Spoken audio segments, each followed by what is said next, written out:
तो हेलो दोस्तों, तो कैसे हैं आप लोग का स्वागत है किसमें तो बोर्ड पॉइंट में। किसमें तो बोर्ड पॉइंट में भैया। तो अब क्या स्टार्ट होने वाला है, तो अब आप लोग का क्या, तो केमिस्ट्री के लिए बहुत बोल रहे थे लोग क्या कि भैया केमिस्ट्री स्टार्ट कीजिए, केमिस्ट्री स्टार्ट कीजिए, कैसे होगा केमिस्ट्री की पढ़ाई, या सब डिटेल बताएंगे कि केमिस्ट्री में कितने सिलेबस है, सिलेबस के बारे में भी सब डिस्कशन होगा, क्या होता है केमिस्ट्री में पढ़ाई, कैसे होगा कैसे नहीं होगा, यानी केमिस्ट्री का फुल रणनीति की केमिस्ट्री में कैसे। केमिस्ट्री से बहुत बच्चे क्या करते हैं तो डरते हैं कि केमिस्ट्री में हमसे नहीं हो पा रहा है, केमिस्ट्री में हमको समझ नहीं आ रहा है, केमिस्ट्री से बहुत डर लग रहा है, तो हम लोग कैसे तैयारी करें केमिस्ट्री के एकदम बिल्कुल क्या, तो एकदम अंदाज बेहतरीन अंदाज में। तो देखिए आगे बात कर लेते हैं क्या कि केमिस्ट्री जो सिलेबस है, केमिस्ट्री जो हम लोग का चैप्टर है क्या है, केमिस्ट्री सब्जेक्ट है, उसमें कितने कितने क्या तो सिलेबस है, यानी कितने कितने चैप्टर है, कौन कौन चैप्टर पढ़ना है। तो देखिए केमिस्ट्री में ज्यादा चैप्टर नहीं है, आप लोग डरिए मत कि केमिस्ट्री में इतना हार्ड है, केमिस्ट्री बहुत हार्ड है, हमको समझ में नहीं आ रहा है कैसे रिएक्शन हो रहा है, कैसे क्या हो रहा है, एकदम एकदम क्या हो जाइए, तो हम पे सब कुछ छोड़ दीजिए कि हाँ हाँ हम करा देंगे।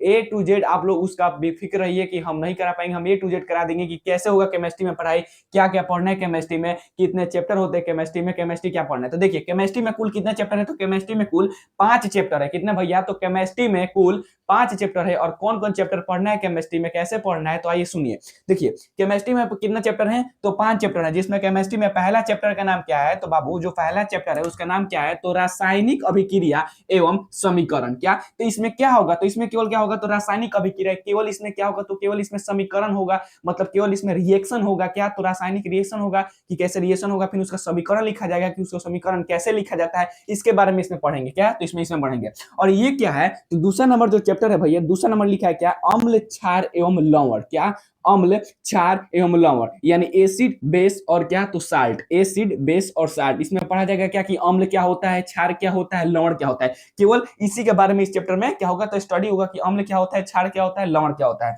तीसरा नंबर जो चैप्टर है, तीसरा चैप्टर है क्या कि धातु एवं अधातु, यानी मेटल और non metal, metal and non metal. इसमें क्या पढ़ा जाएगा, तो इसमें धातु एवं अधातु के बारे में ही केवल स्टडी करना है। और जो चौथा नंबर चैप्टर है क्या, तो जो चौथा नंबर चैप्टर है वो क्या है, तो कार्बन एवं उसके उपयोग, यानी इसमें पढ़ा जाएगा नोमेनक्लेचर कैसा होता है, कार्बन क्या होता है, कार्बन की संख्या क्या होता है, यानी केवल कार्बन के बारे में स्टडी होगा। और नोमेनक्लेचर कैसा होता है, कैसे नाम लिखेंगे, कैसे समीकरण किसी का नाम लिखेंगे, तो उसके बारे में क्या पढ़ना है, तो इसमें पढ़ना है कार्बन एवं उसके यौगिक में। और जो पांचवा नंबर चैप्टर है क्या, जो पांचवा नंबर चैप्टर है, कौन सा चैप्टर है, तो तत्वों का आवर्त सारणी, यानी इसमें सारणी के बारे में क्या हम लोग को जानकारी करना है कि सारणी 1 में कितने कितने तत्व होते हैं, क्या क्या उनका नाम है। तो इस चैप्टर में बस उसके बारे में क्या करना है, तो स्टडी करना है। तो चलिए हम लोग क्या करें, तो एक पहला चैप्टर जिसका नाम क्या है, तो रासायनिक अभिक्रिया, क्या नाम है, तो रासायनिक अभिक्रिया एवं समीकरण, इसके बारे में स्टडी करते हैं कि ये क्या होता है, कैसे इसकी पढ़ाई होगी। तो आइए स्टार्ट करते हैं, ठीक है।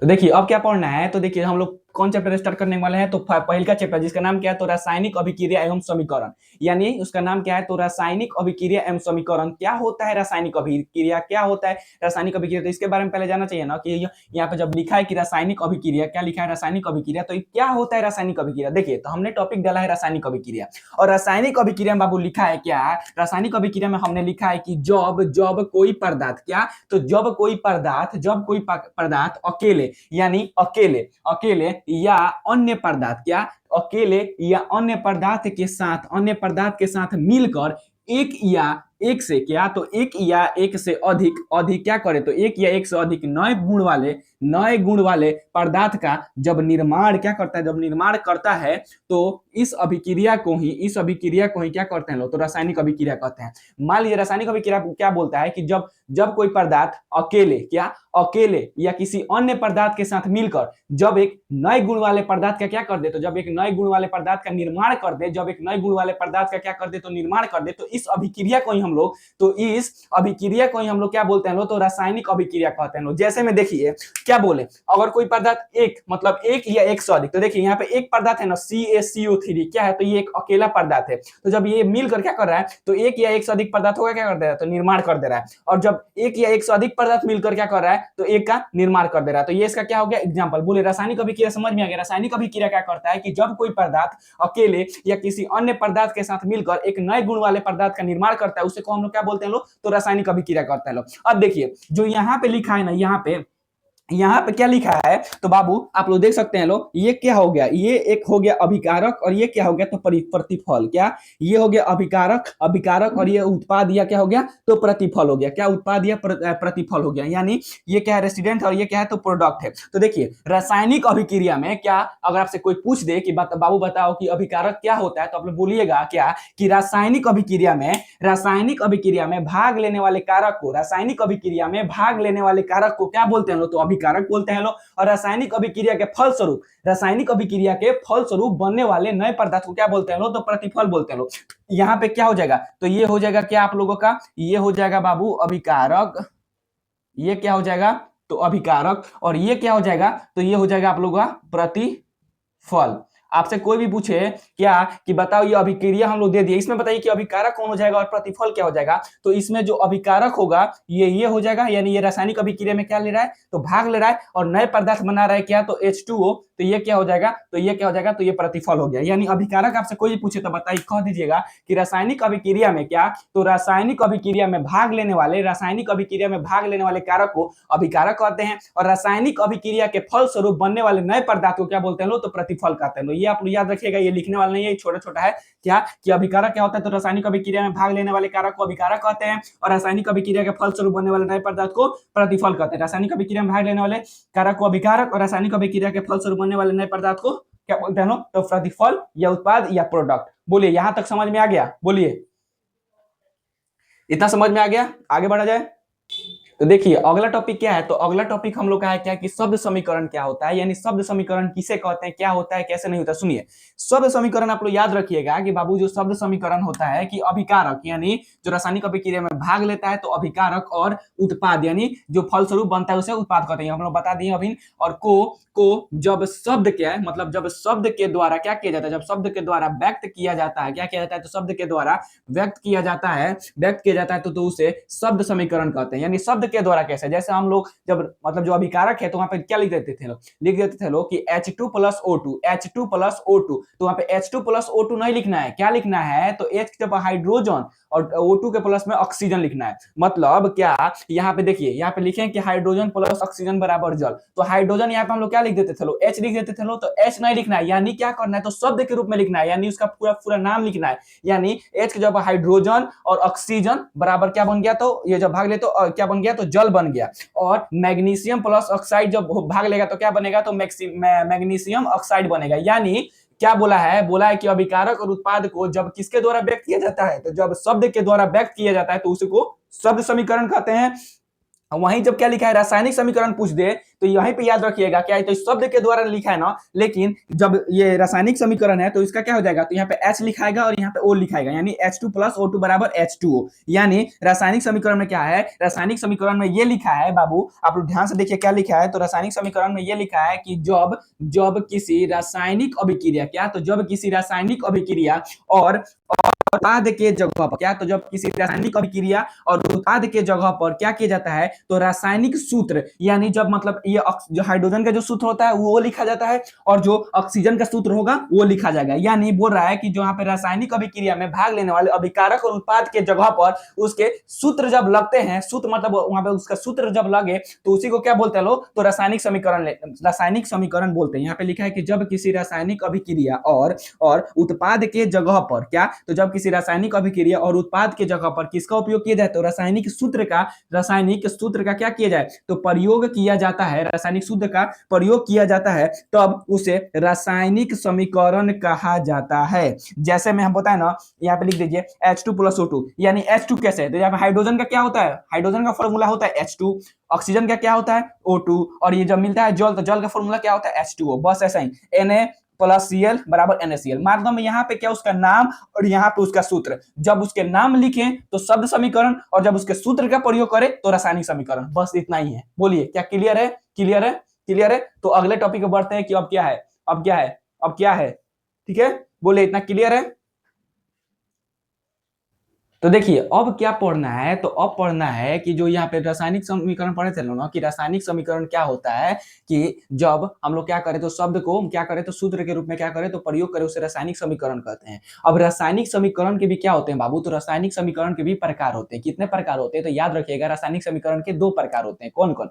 एक होता है संतुलित संतुलित रासायनिक समीकरण यानी संतुलित समीकरण, और एक होता है क्या तो असंतुलित समीकरण। एक होता है संतुलित समीकरण और एक होता है असंतुलित समीकरण। अब देखिए संतुलित जो समीकरण होता है और असंतुलित समीकरण होता है, इस दोनों में क्या अंतर है, तो संतुलित समीकरण ये होता है कि जब रासायनिक अभिक्रिया में यानी भाग देने वाले क्या तो प्रतिफल और जो बनता है उत्पाद, यानी दोनों में क्या हो तो दोनों बगल क्या हो तो परमाणु की संख्या जब समान होता है, यानी दोनों तरफ अगर इधर परमाणु 8 है तो इधर भी 8 होना चाहिए, यानी इधर अगर हाइड्रोजन 8 है तो इधर भी हाइड्रोजन कितना होना चाहिए तो 8 होना चाहिए। इधर कार्बन अगर 6 है तो इधर भी कार्बन कितना होना चाहिए तो 6 होना चाहिए। यानी संतुलित समीकरण यही बोलता है कि जिस रासायनिक समीकरण में दोनों तरफ परमाणुओं की संख्या समान हो उसे संतुलित समीकरण कहते हैं। और सेम इसका उल्टा होता है असंतुलित, मतलब नहीं, यानी जिस रासायनिक समीकरण में दोनों तरफ परमाणुओं की संख्या क्या हो तो बराबर ना हो उसे असंतुलित समीकरण कहते हैं। तो देखिए यहाँ पे हमने लिखा है क्या, तो संतुलित समीकरण में लिखे हम लोग, देखिए संतुलित समीकरण लिखा है क्या कि जिस रासायनिक समीकरण में क्या तो जिस रासायनिक समीकरण में क्या हो तो दोनों तरफ यानी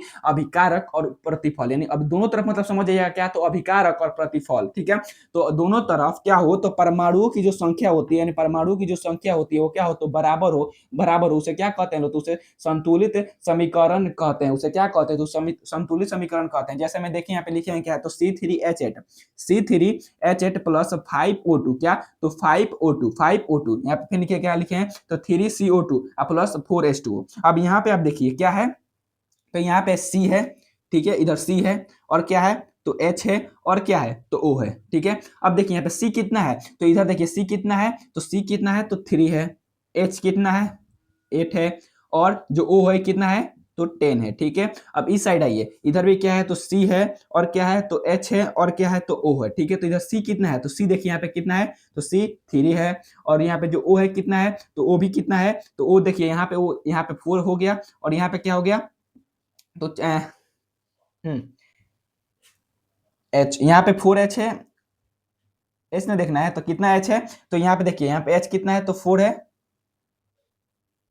पहले देखिए ओ देखिए पहले ओ देखिए ओ कितना है, ओ देखिए ओ कितना है तो यहाँ पे देखिए क्या है यहाँ पे 2 है तो 3 है तो कितना हो जाएगा 6 हो जाएगा। इधर क्या है 6 है और इधर वो कितना है तो 4 है तो 6 और 4 कितना हो जाएगा तो 10 हो जाएगा। क्या हो जाएगा 6 और 4 क्या हो जाएगा 10 हो जाएगा। और जब H की बात हो गई तो H कितना है तो H कितना है तो देखिए यहाँ पे 4 है यहाँ पे कितना 2 तो क्या हो जाएगा 8, यानी इधर भी क्या है तो 8 है। मतलब इधर भी क्या है तो इधर भी क्या कार्बन की संख्या 3 है तो इधर भी क्या है 3 है। इधर क्या है तो इधर क्या है तो 8 है तो इधर भी कितना है तो 8 है। इधर कितना है तो 10 है O की संख्या तो इधर भी कितना है तो ऑक्सीजन 10 है। मतलब क्या बोले हैं कि दोनों तरफ क्या हो तो परमाणु की संख्या जब समान होता है तो उसे क्या बोलते हैं लोग तो संतुलित समीकरण बोलते हैं लोग। बोले इतना क्या क्लियर है, इतना क्लियर है, ठीक है। तो बढ़ते हैं अगले पॉइंट पे, अगले पॉइंट क्या है उसको देखते हैं, ठीक है। अब क्या पढ़ेंगे लोग असंतुलित। तो अब हम लोग को क्या पढ़ना है तो देखिए अब हम बताएं क्या कि संतुलित समीकरण क्या होता है। तो असंतुलित समीकरण यहाँ पे लिखे हैं तो समझिए असंतुलित समीकरण क्या होता है। तो असंतुलित समीकरण याद रखिएगा कि जिस रासायनिक समीकरण में दोनों तरफ क्या हो तो परमाणु की संख्या बराबर ना हो, क्या हो बराबर ना हो, उसे असंतुलित समीकरण कहते हैं। और जिस तरफ क्या तो जिस रासायनिक समीकरण में दोनों तरफ परमाणु की संख्या जब बराबर होता है तो उसे संतुलित समीकरण कहते हैं। तो यहाँ पे देखिए बाबू, यहाँ पे देखिए हमने लिखा है, क्या लिखा है तो हमने क्या लिखा है जिस रासायनिक समीकरण में क्या हो कि दोनों तरफ तो दोनों तरफ क्या हो तो जो परमाणु होते हैं तो परमाणुओं की जो संख्या है वो समान ना हो उसे क्या कहते हैं तो उसे असंतुलित समीकरण कहते हैं। जैसे में देखिए लोग Mg प्लस O2 क्या लिखे MgO। अब देखिए इधर Mg है एक है, ठीक है, इधर भी एक है, लेकिन इधर ऑक्सीजन 2 है, लेकिन इधर ऑक्सीजन 2 नहीं है, एक है। यानी ये क्या है तो ये समीकरण क्या है नहीं है, संतुलित है। अब देखिए आपसे एग्जाम में पूछा जा सकता है, ये इंपॉर्टेंट क्वेश्चन है, ये कोई बताता नहीं लेकिन हम बता दे रहे हैं क्या कौन सा क्वेश्चन है। यहाँ पे जो क्वेश्चन लिखा है क्या लिखे है किसी भी रासायनिक समीकरण को संतुलित करना क्यों जरूरी होता है, क्यों उसको संतुलित किया जाता है, संतुलित नहीं करेंगे तो क्या होगा, क्यों आवश्यक ही है क्या कि संतुलित करना। तो हाँ, किसी भी रासायनिक समीकरण को संतुलित करना एकदम बेहतरीन जरूरी है। बिना संतुलित समीकरण किए आप लोग कुछ भी नहीं कर सकते हैं। देखिए यहाँ पे लिखे हैं लोग क्या यहाँ पे लिखा है कि संतुलित करना जरूरी, मतलब रासायनिक अभिक्रिया को संतुलित करना क्यों जरूरी है। तो हमने लिखा है क्या कि द्रव्यमान कौन, तो द्रव्यमान संरक्षण के क्या करने के लिए, तो सिद्धांत का, द्रव्यमान संरक्षण के सिद्धांत का पालन करने के लिए, द्रव्यमान संरक्षण के सिद्धांत का पालन करने के लिए क्या किया जाता है, तो रासायनिक समीकरण को क्या किया जाता है, तो बाबू रासायनिक समीकरण को संतुलित करना जरूरी है। अब आप कहिएगा कि द्रव्यमान संरक्षण के सिद्धांत के पालन करने के लिए क्यों क्यों किया जाता है, समीकरण को संतुलित क्यों किया जाता है, क्या नहीं करेंगे तो नहीं चलेगा, तो नहीं, क्योंकि यहाँ पे लिखे हैं क्योंकि क्योंकि क्या होता है, तो इस सिद्धांत के अनुसार क्या होता है, तो क्योंकि इस सिद्धांत के अनुसार रासायनिक अभिक्रिया के बाद क्या होता है, तो द्रव्यमान का, रासायनिक अभिक्रिया के बाद द्रव्यमान का ना ही क्या होता है, तो निर्माण, और ना ही क्या होता है, तो विनाश होता है। यानी वो क्या होता है, तो जब द्रव्यमान संरक्षण का सिद्धांत हो जाएगा तो क्या हो जाएगा, तो जो द्रव्यमान संरक्षण हो जाएगा तो रासायनिक अभिक्रिया क्या होता है, तो ना ही निर्माण होता है और ना ही उसका क्या होता है, तो विनाश होता है। बोलिए क्या इतना आप लोग को आज का क्लास में अगर अच्छा लगा तो प्लीज लाइक कीजिएगा, बताइए कैसा लगा आज का क्लास, आप लोगों को कैसे समझ में आया कि नहीं आया। अब जो अगली क्लास होगा तो उसमें क्या पढ़ेंगे लोग, तो अगली क्लास में पढ़ेंगे लोग क्या कि रासायनिक अभिक्रिया के कितने प्रकार होते हैं, कौन कौन प्रकार होते हैं, बस यही पढ़ना है। क्या अब लिखा ना रासायनिक अभिक्रिया समीकरण, तो समीकरण के बारे में पूरा जान गए लो। अब जान लो क्या कि रासायनिक अभिक्रिया के प्रकार कौन कौन होते हैं, कैसे अभिक्रिया होती है, कैसे अभिक्रिया नहीं होता है। तो आप लोग देखिए अगले क्लास में जरूर बनिएगा कि यह क्लास आप लोगों को समझ में आया होगा। तो प्लीज लाइक कीजिएगा, कमेंट कीजिएगा कि आज का क्लास आप लोगों को कैसा लगा कैसा नहीं लगा। ठीक है, तो मिलते हैं अगले वीडियो में, तब तक के लिए जय हिंद।